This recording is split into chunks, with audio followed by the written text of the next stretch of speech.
নমস্কার বন্ধুরা, তিয়াশাস রেসিপিতে সকলকে স্বাগত জানাই। আজ আমি হাতে মেখে এক দুর্দান্ত স্বাদের মাছের রেসিপি আপনাদের সঙ্গে শেয়ার করতে এসেছি। মাছের রেসিপি তো আপনারা অনেকভাবেই খেয়েছেন। আজ একবার আমার মতো করে হাতে মেখে এইভাবে মাছের রেসিপিটা বানিয়ে খেয়ে দেখুন। আশা করছি রেসিপিটা আপনাদের ভালো লাগবে। আর ভালো লাগলে অবশ্যই একটা লাইক দেবেন। আপনাদের একটা লাইক আমার ভিডিও বানানোর অনুপ্রেরণা যোগায়। এটাকে আপনারা ওয়ান পট মিলও বলতে পারেন। যেহেতু একই পাত্রে রান্নাটা করা হয় তাই এটাকে ওয়ান পট মিল বলা হয়। তো চলুন আর দেরি না করে দেখে নেওয়া যাক হাতে মাখা মাছের এই রেসিপিটা আমি কিভাবে বানাই। হাতে মাখা মাছের রেসিপি বানানোর জন্য এখানে আমি কিছু চারাপোনা নিয়েছি। তবে এই রেসিপিটা বানানোর জন্য আপনারা যে কোনো মাছই ব্যবহার করতে পারেন। এবার মধ্যে দিয়ে দিচ্ছি সর্ষের তেল। এই রেসিপিটাতে সর্ষের তেল একটু বেশি করেই লাগে। এখানে দুটো বড় সাইজের পেঁয়াজ বেটে নিয়েছি, সেটা এখন এই মাছের মধ্যে দিয়ে দিচ্ছি। দিয়ে দিচ্ছি 1 চামচ মতো আদা ও রসুনের পেস্ট। তবে আপনারা শুধু আদা দিয়েও করতে পারেন। আমি এখানে আদা ও রসুন দুটোই একসঙ্গে বেটে দিয়ে দিলাম। দুটো টমেটো আমি লম্বা আর মোটা করে কেটে নিয়েছি, সেটা এর মধ্যে দিয়ে দিচ্ছি। একটা চেরা কাঁচা লঙ্কা। এবার দিয়ে দিচ্ছি স্বাদ মতো নুন।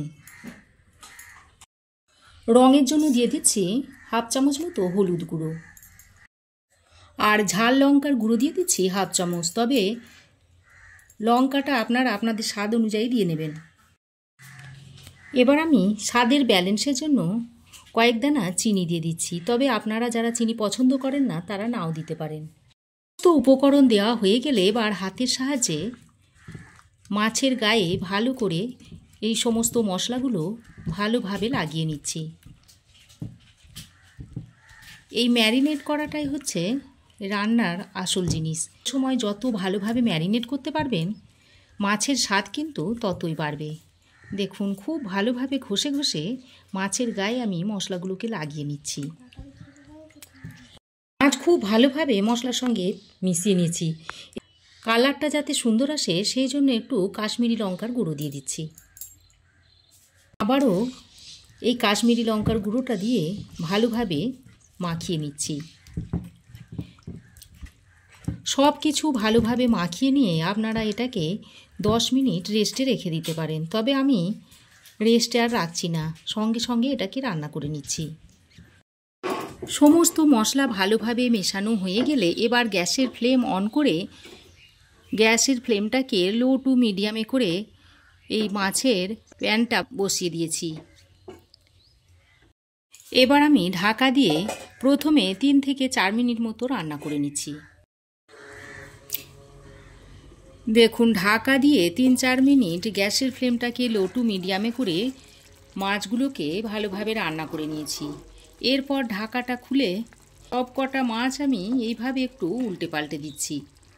পাল্টে লো টু মিডিয়াম ফ্লেমে মাছগুলোকে বারবার উল্টে পাল্টে ভালো করে রান্না করে নিতে হবে।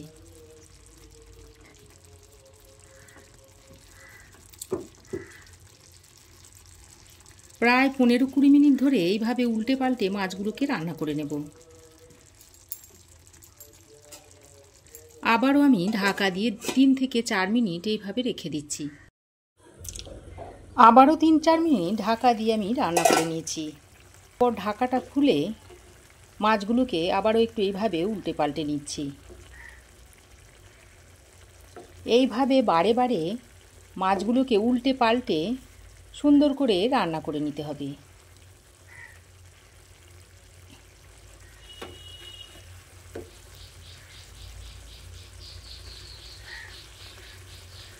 প্রায় 20 মিনিট ধরে ঢাকা দিয়ে উল্টে পাল্টে আমি মাছগুলোকে ভালোভাবে রান্না করে নিয়েছি। এবার আমি মাছটাকে নামিয়ে নিচ্ছি।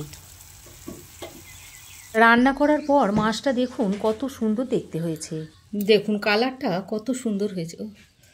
দেখে বোঝাই যাচ্ছে না যে মাছটা হাতে মেখে রান্না করা হয়েছে। মাছটা নামিয়ে আমি এখন গরম গরম ভাতের সঙ্গে সার্ভ করে দিচ্ছি। এবার আমি একটু ভেঙে দেখাচ্ছি। দেখুন মাছের ভিতরটাও দেখুন কত সুন্দর রান্না হয়ে গেছে। তো এভাবে একবার হাতে মেখে মাছের রেসিপিটা বানিয়ে খাবেন আর সকলকে খাওয়াবেন।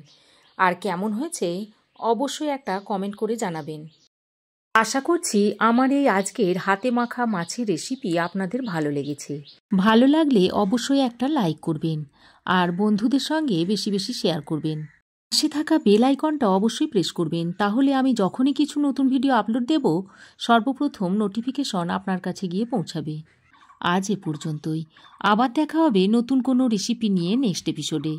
সে পর্যন্ত ভালো থাকবেন, সুস্থ থাকবেন। ধন্যবাদ।